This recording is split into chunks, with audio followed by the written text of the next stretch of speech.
Mən vuruldum sənə bir baxışda, tutdum əllərindən o gecə yağışda.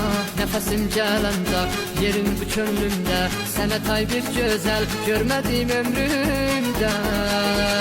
Əlim saçlarında, olanda yanımda, gözəldir alımda, hey coşur qanımda.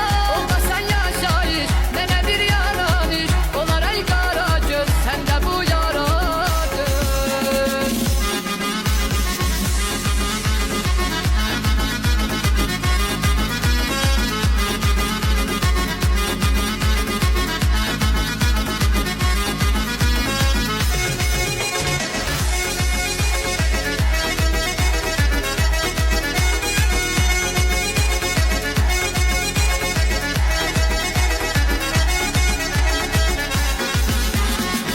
Mənim canımsan, nə gözəl yarımsan, xəstələnsən bir gün, mənim dərmanımsan. De görüm sən özün, necə sənsiz özün, olmasan sən razı, yolda qalsın gözün. Əlim saçlarımda, olanda yanımda, gözəldir alımda, hey coşur qanımda.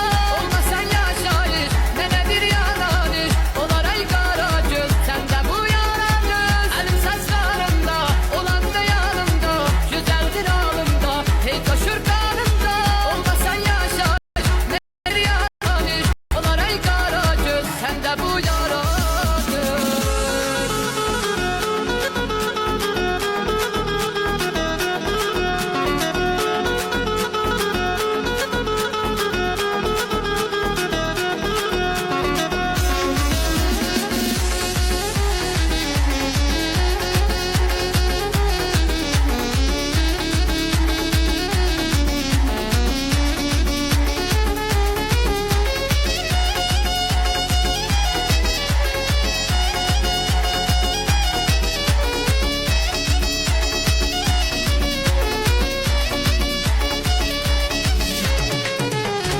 Gözlərin məni aldı özü, nə apardı sevgi, məni saldı dərdə.